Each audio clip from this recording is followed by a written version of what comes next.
Ou alors c'est complètement fou dans votre esprit, monsieur le maire. Et là c'est inquiétant, mais ce n'est pas ce que vous avez dit. Vous êtes poli ou vous n'êtes pas? Je suis poli, alors, mais je suis bien équilibré. Je me base sur les faits. Sinon je lève la séance si c'est pour une discussion comme ça. Hein. Je me base sur les faits. Je me demande de le respecter, c'est tout. Hein. Je me base sur les faits. Moi je suis un élu, hein, d'accord?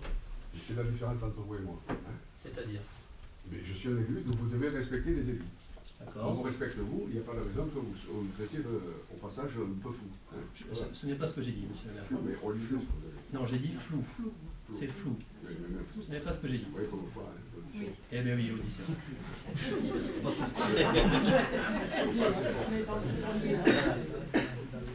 Donc je répète, le seuil d'audibilité, quand vous dites il est à 60 décibels, il n'est pas à 60 décibels. Puisque un être humain est capable d'entendre une conversation en voix basse, heureusement, et qu'une conversation en voix basse, c'est 20 décibels. D'accord? Donc, je redis, désolé de vous le dire, hein, mais votre argumentation, ici, est complètement fausse. Oui, mais encore plus grave, c'est l'intention. Je vous cite de nouveau avec la fin de votre chapitre sur les infrasons. Les infrasons sont définis comme des sons ayant une fréquence inférieure à 20 Hz. Ça, enfin, c'est quelque chose de juste. Je continue. Dans ce domaine, des basses fréquences, l'homme ne peut plus percevoir la hauteur du son. Vous essayez ainsi de faire croire, mais peut-être que vous le croyez vous-même, hein, peut-être d'une bonne intention, je ne sais pas, que comme les infrasons ne sont pas audibles, et je confirme, les infrasons ne sont pas audibles, c'est la définition, ils ne présentent aucun risque pour la santé. De toute évidence, vous écoutez, vous l'avez dit, hein, vous écoutez les gens. Je pense que vous écoutez trop les promoteurs. Je vous invite vivement à vous documenter par vous-même de façon indépendante. Vous découvrirez alors que le corps humain, même s'il ne les entend pas, peut ressentir les infrasons, en particulier au niveau de la cage thoracique, et ainsi avoir des réactions induites.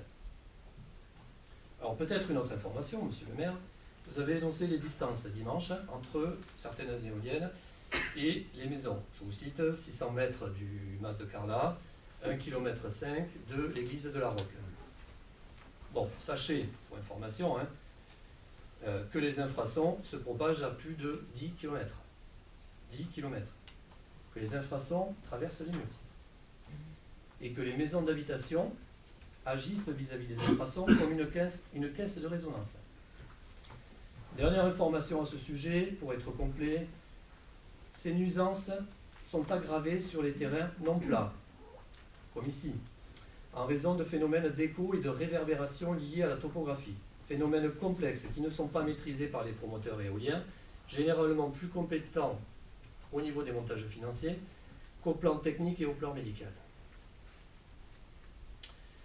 Les problèmes de santé, donc, on l'a vu, sont principalement liés aux infrasons, mais ils peuvent être aussi générés par l'effet stroboscopique. Vous en avez aussi parlé, monsieur le maire.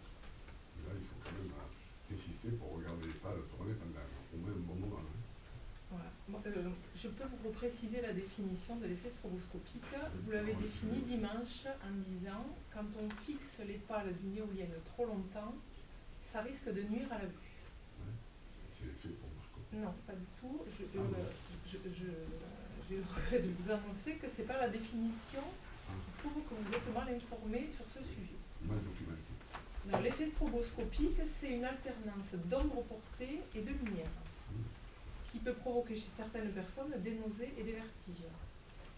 Cette gêne est due au fait que les trois organes de perception de la position, que sont l'oreille interne, l'œil et les récepteurs musculaires et articulaires, sont en désaccord. L'œil, les yeux perçoivent un mouvement, alors que les oreilles et les muscles ne le perçoivent pas. Ça, c'est la définition scientifique de l'effet stroboscopique. Donc, moi, je voulais vous poser la question. Je ne sais pas si les gens de Combelongue sont là. Je voulais savoir si vous aviez, l'association pose la question, avez-vous informé, ou vous, municipalité, ou les promoteurs, que les gens de Combelongue auront à subir l'effet stroboscopique dès le moment où les éoliennes seront posées jusqu'à ce qu'elles soient enlevées. Donc pendant plus de 20 ans, 30 ans, 40 ans, si le parc est créé à côté de chez eux. Pour prouver que les gens de Combelongue auront cette nuisance. Nous avons travaillé sur la course du soleil depuis Combelongue. Donc ce que vous voyez en gris, ici, c'est la courbe du soleil qui varie tout au long de l'année. Donc le soleil monte et descend au niveau de l'horizon. Nous avons positionné les 10 éoliennes du projet de Combelongue en se basant sur les cartes fournies par Cadran lors de la permanence. Les éoliennes 1 et 2, qui sont les plus à l'est, vont projeter des ombres qui tournent toutes les 2 ou 3 secondes. Vous avez une ombre qui passe. Donc elles vont projeter leurs ombres sur les habitations et sur les bâtiments d'élevage tous les matins de début novembre à mi-février, novembre, décembre, janvier, février, 3 mois et demi, entre 7h45 du matin et 8h20. Donc pendant 3 quarts d'heure, ils vont avoir ces ombres portées. Les éoliennes 9 et 10, qui sont les plus à l'ouest, surtout la numéro 10, donc cette numéro 10 va projeter ses ombres tournantes sur Combelongue tous les soirs de début novembre à mi-février entre 15h45 et 16h30. Une personne du village est allée voir à Bouloc et a rencontré la boulangère de Bouloc. C'est Annie qui a fait cette démarche pour se faire une opinion. Donc la nouvelle boulangère de Bouloc, son père a des éoliennes sur son terrain. Donc a priori, ce n'est pas une personne qui est anti-éolienne dans l'âme. Cette personne a confirmé que la boulangerie était touchée par ce phénomène. Elle a dit que c'était pénible et que ça l'obligeait à baisser les rideaux de la boutique à chaque fois que le phénomène se produisait. Voilà ce que j'avais à dire sur l'effet stroboscopique. Ok. On a beaucoup qui ont rien compris, je te rassure. Comment? On a beaucoup qui n'ont rien compris, je te rassure.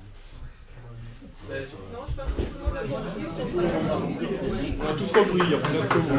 Je partais des côtés quand même. C'est pas difficile à comprendre. Je n'ai pas expliqué la technique de réalisation du document, parce que là c'est technique, il faut rentrer dans le calcul des tangentes.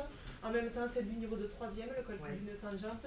Côté opposé sur côté adjacent, on apprend ça comme 3e. Donc on a fait l'effort de faire ce travail. Ça nous demande du temps, effectivement. Ça, je vous l'accorde.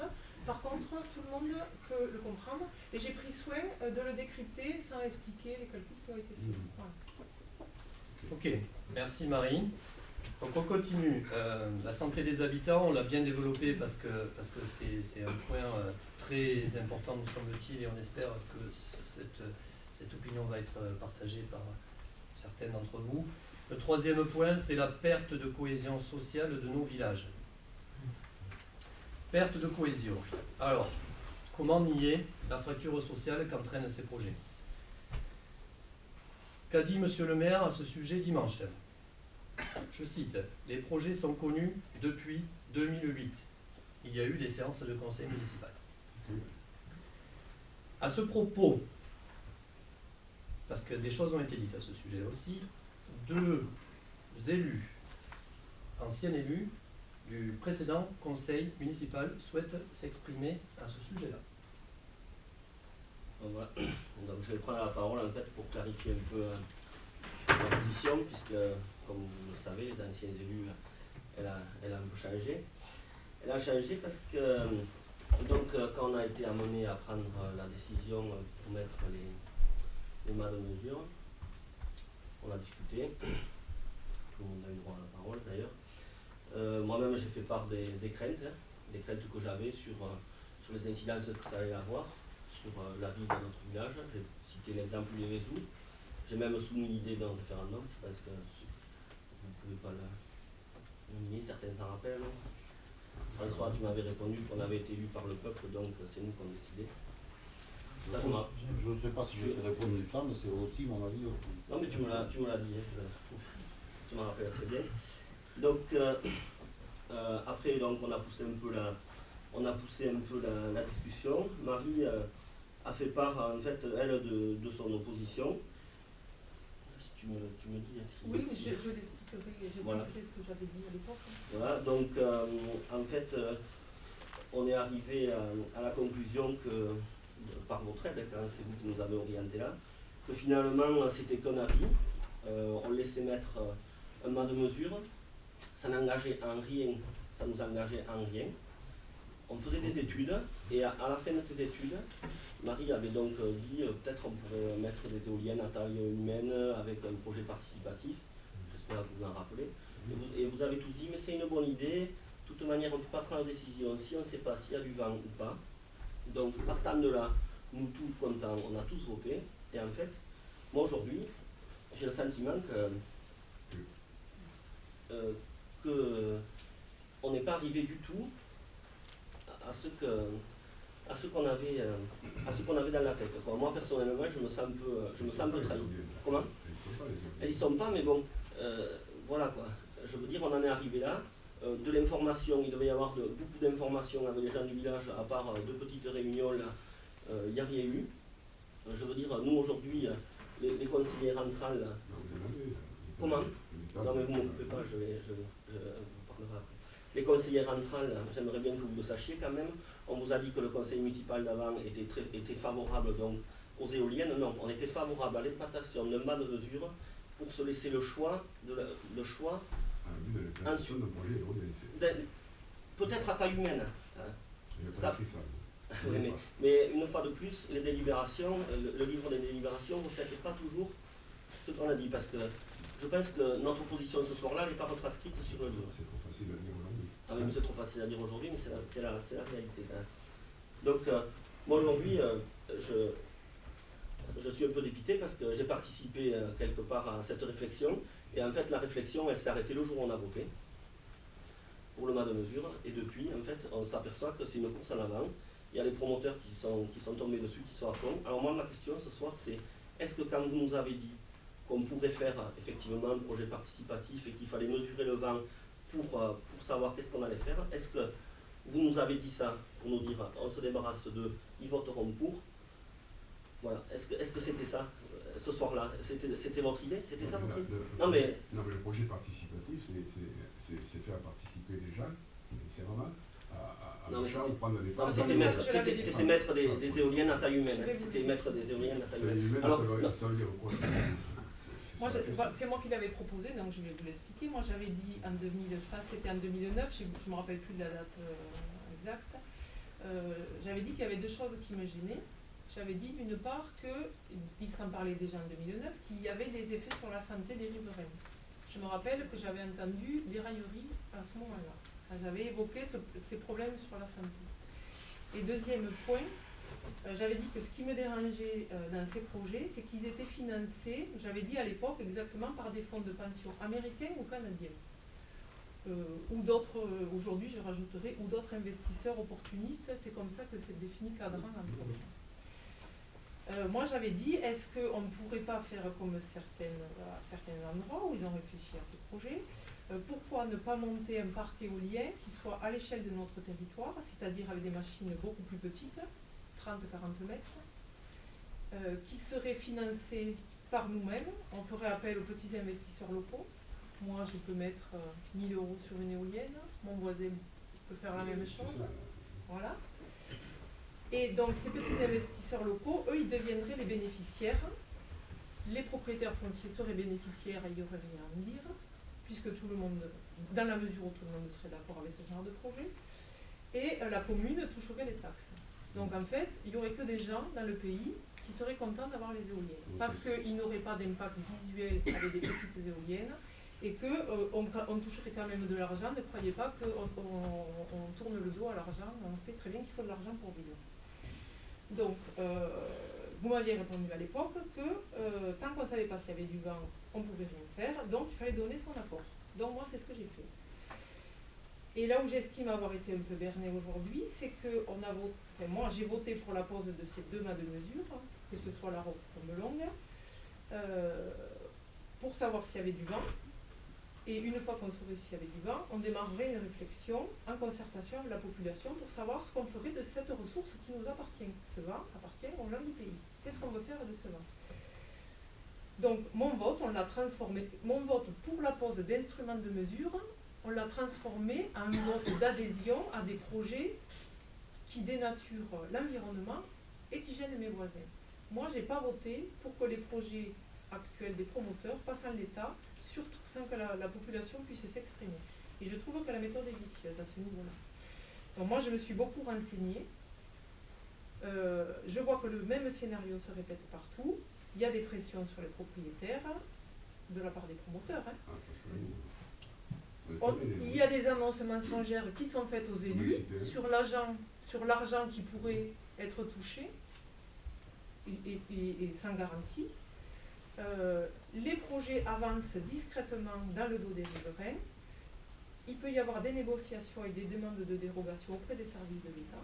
On sait que les promoteurs sont très puissants. On sait que les promoteurs sont très puissants.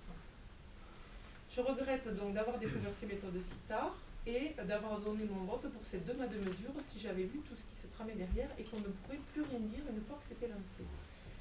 Malgré tout, et je peux le dire en regardant tout le monde dans les yeux, je reste favorable à l'énergie d'origine éolienne, mais pas à l'éolien industriel sur notre fosse et pas avec ces méthodes pour faire passer les projets. Pour moi, la fin ne justifie pas les moyens. Voilà quelle est ma position. Ok. Je reviens à votre déclaration de dimanche, monsieur le maire. Vous avez donc dit que vous travaillez ces dossiers depuis 2008. Mais avez-vous eu réellement la volonté d'informer de façon proactive les habitants de Saint-Saturnin? De toute évidence, non. Pourquoi? Car même sur votre profession de foi, lors des précédentes élections, profession de foi que nous avons remis dans le dossier, chacun pourra s'y replonger. Dans cette profession de foi, il n'y a pas un mot sur le sujet. Perte de cohésion sociale, puisque c'est de ça dont on parle, est-ce qu'on doit rappeler le témoignage de Laurent lors de la réunion du 30 octobre? Et on en a d'autres de la même manière.